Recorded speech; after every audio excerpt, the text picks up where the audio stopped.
اس کے بعد تمہارے لیے دنیا داری کے تمام امور یعنی نہ آپ خرید سکتے ہیں کچھ، نہ آپ دے سکتے ہیں کچھ، یہ سب آپ کے لیے حرام ہے۔ جب خرید و فروخت جس سے ہمارے کاروبار چلتے ہیں، جس سے ہماری زندگی چلتی ہے، اس کے لیے ہمیں منع ہے کہ یہ سب تمہارے لیے حرام ہے۔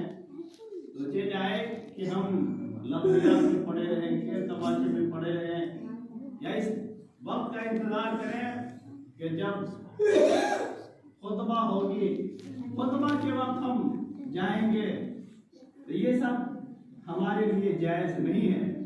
بلکہ اللہ کے رسول نے ارشاد فرمایا کہ جب جمعہ کی اذان ہو جائے تو دوڑو، دوڑنے کا حکم ہے۔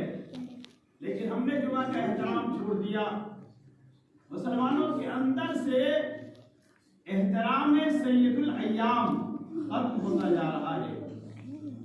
بس اپنی زندگی گزر رہی ہے، جمعہ کیا ہے کوئی پتہ نہیں۔ بلکہ سرکار نے ارشاد فرمایا کہ جب جمعہ کا دن آئے تو اس کا احترام اتنا کرو کہ صبح سے جمعہ کی تیاری کرو، غسل کرو، اچھے لباس پہنو، خوشبو لگاؤ، یہ سب سید الایام کے لیے ہے۔ آپ دیکھیے جمعہ کا دن جب آتا ہے، آقا کریم نے ارشاد فرمایا کہ جو شخص مجھ پر 80 مرتبہ درود پڑھے گا، اللہ رب العزت 80 سال کے اس کے گناہوں کو معاف فرما دے گا۔ وہیں آقا کریم نے ارشاد فرمایا کہ ایک وقت جمعہ کے دن ایسا آتا ہے، ایک لمحہ ایسا آتا ہے کہ جس وقت آپ جوڑ سی دعا کیجیے گا، اللہ تعالیٰ اس دعا کو قبول فرمائے گا۔ اس کے لیے نہیں ہے کہ وہ آدمی دعا کرے، اس کے لیے نہیں ہے کہ حاجی صاحب بھی دعا کریں، اس کے لیے نہیں ہے کہ صاحب بھی دعا کریں گے تو اللہ قبول فرمائے گا، نہیں۔ یہ عام انسانوں کے لیے پیغمبر اسلام کا ارشاد گرامی ہے کہ وہ وقت بھی ایسا ہوتا ہے کہ کوئی بھی مومن دعا کرے گا، اللہ تعالیٰ اس کو قبول فرما لے گا۔ لیکن اس وقت میں اختلاف ہے۔ اختلاف یہ ہے کہ وہ وقت کون سا ہے؟ وہ وقت کتابوں میں آیا کہ ایک تو یہ ہے کہ جب امام جمعہ کے خطبے کے لیے منبر پہ چڑھے، جیسے ہی منبر پہ امام بیٹھے، اس وقت سے لے کر سلام پھیرنے تک، یعنی نماز سے جیسے ہی فارغ ہوا اس وقت تک اگر انسان کوئی دعا کرے گا تو اللہ رب العزت اس دعا کو قبول فرما لے گا۔ وہیں دوسری روایت ہے کہ جمعہ کے دن اس وقت دعا قبول ہوتی ہے، یعنی نماز عصر کے بعد غروب آفتاب سے پہلے اگر کوئی شخص دعا کرے تو اللہ تعالیٰ اس دعا کو قبول فرما لیتا ہے۔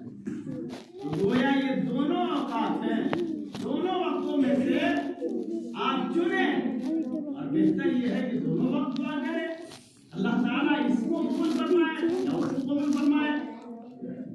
حضرت فاطمہ الزہرا رضی اللہ تعالیٰ عنہ کا یہ طریقہ تھا، جو سرکار کی بیٹی ہیں امام حسن اور امام حسین، دونوں کی امی جان ہیں، ان کا یہ طریقہ تھا کہ نماز عصر کے بعد جمعہ کے دن کثرت سے درود و سلام پڑھتی ہیں، اور پھر ہر وقت ہر آن و دعا میں مشغول رہا کرتی تھی۔ بلکہ انہوں نے اپنی کنیزہ میں کہ جمعہ کے دن عصر کے بعد میں اگر کسی کام میں مشغول ہو جاؤں تو تم مجھے یاد دلا دینا کہ آج جمعہ کا دن ہے۔ چنانچہ اس سے ثابت ہوتا ہے کہ یہ وقت بھی افضل ہے، اور عصر کے بعد جو حضرت فاطمہ الزہرا سے روایت ہے وہ بھی وقت افضل ہے۔ اس لیے جمعہ کا احترام کرنی چاہیے۔ جمعہ کے دن اللہ کی رحمتوں کا نزول ہوتا ہے، اس کی برکتوں کا نزول ہوتا ہے. اس لیے جمعہ کا دن ایسا ہوتا ہے جب ہم جانتے ہیں تو ہمیں ان کے فضائل سے مالا مال ہونی چاہیے. ہم جمعہ کا احترام کریں گے اس لیے کہ ہمارے نبی نے فرما دیا ہے. ہم جمعہ کے دن اچھے لباس پہنیں گے، ہمارے نبی نے فرما دیا ہے. ہم جمعہ کے دن اگر احترام کریں گے تو اللہ رب العزت ہم سے راضی ہو جائے گا. ایک صحابی تھے، سرکار نے فرمایا کہ اللہ رب العزت قرآن کریم میں ارشاد فرماتا ہے کہ جمعہ کی نماز پڑھو اور پڑھنے کے بعد رزق حلال کے لیے زمین پر پھیل جاؤ. تو گویا اللہ کا ارشاد ہے کہ نماز پڑھو اور دوسرا ارشاد ہے کہ نماز پڑھنے کے بعد زمین پر پھیل جاؤ رزق کی تلاش میں. ایک صحابی تھے جو آتے اور جمعہ کی نماز پڑھتے اور جمعہ کی نماز پڑھنے کے بعد باہر جاتے مسجد کے باہر جانے کے بعد اللہ رب العزت کے بارگاہ میں عریضہ پیش کرتے، مولا تیرا ہے کہ ارشاد کہ نماز پڑھو، میں نے نماز ادا کر لیا ہے. اے مالک تیرے حکم کو میں بجا لایا ہوں، لیکن تیرا دوسرا ارشاد ہے کہ نماز کے بعد زمین پر بیٹھ جاؤ رزق حلال کی تلاش میں. مولا میں نے نماز کے بعد اب مسجد سے نکل کر رزق حلال کی تلاش میں نکل رہا ہوں، میری مدد فرما. چنانچہ کتابوں میں آیا ہے کہ اللہ رب العزت ان پہ اتنا کریم تھا، ان کو اتنا رزق عطا فرماتا تھا، اس کی کوئی انتہا نہیں تھی. لیکن ایمان ایسا ہونی چاہیے، عقیدہ ایسا ہونی چاہیے تو جو سرکار نے فرمایا وہ حق ہے، جو میرے رب نے فرما دیا وہ سچ ہے. اس لیے جمعہ کا احترام کرنی چاہیے. جمعہ کے دن جب اذان ہو جائے خرید و فروخت بند کر دینی چاہیے. جمعہ کے لیے سب سے پہلے مسجد میں جا کر حاضر ہونی چاہیے. آج ہم سب سے پیچھے جاتے ہیں، نہ جانے کیا دل میں ارادہ ہوتا ہے، لیکن ذرا ہم اپنے اسلاف کی زندگی کو دیکھیں کہ ہمارے اسلاف جمعہ کا احترام کتنا کرتے تھے. اگر آتے لاسٹ میں آتے، بعد میں آتے تو فلان کے بعد سے آنے کے بعد اندر نہیں آ جاتے آگے، بلکہ احترام اتنا کرتے تھے. اللہ کا حکم ہے کہ تم بھاگو نہیں، کسی کے گلے آگے مت بڑھو، کسی کے کاندھے پہ اپنا پاؤں رکھ کے آگے نہ آؤ. احترام کیا ہمارے بزرگوں نے.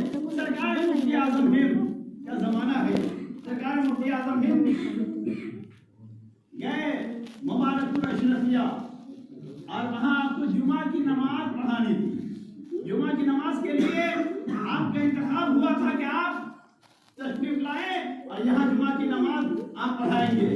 چنانچہ کسی وجہ سے تاخیر ہوئی. جب تاخیر ہوئی سرکار مفتی اعظم ہند لیٹ سے پہنچے، جب تک کہ وہاں سے امام صاحب تھے وہ تقریر کر دیے. تقریر ہو رہی تھی لوگ، کیونکہ مفتی اعظم ہند کا مسئلہ تھا کہ مفتی اعظم ہند بریلی سے آ رہے ہیں تو نماز جمعہ ادا کریں گے اور وہ یہاں پڑھائیں گے. چنانچہ آپ تاخیر سے پہنچے، مسجد لبالب ہے، لوگ بیٹھے ہوئے ہیں. سرکار مفتی اعظم ہند جب پہنچے لوگوں نے کہا حضور آگے چلا جائے تاکہ لوگ آپ کے جو منتظر ہیں، آپ کا انتظار کیا جا رہا ہے کہ آپ جمعہ کی نماز پڑھائیں گے. سرکار مفتی اعظم ہند کو جلال آیا اور آپ فرماتے ہیں مولانا یہ آپ کیا کر رہے ہیں؟ میں لوگوں کو پھلانگتا ہوا جاؤں آگے، ایسا نہیں ہوگا. میرے رب کا ارشاد ہے کہ پھانسو نہیں، پھلانگ لگا کر آگے نہ جاؤ. اگر کوئی ایسا کرتا ہے تو گویا وہ جہنم میں اپنا پل بناتا ہے. میں ایسا نہیں کر سکتا ہوں. تقویٰ دیکھیے، مفتی اعظم ہند کو جمعہ کی نماز پڑھانے کے لیے بلایا گیا تھا، لیکن آپ آگے نہ بڑھے بلکہ دھوپ میں اپنا رومال بچھایا وہیں نماز ادا کر لیا. لیکن آج ہم مسجد کا احترام نہیں کرتے، جمعے کا احترام نہیں کرتے. اپنے رب کی بارگاہ میں دعا کرتے رہے.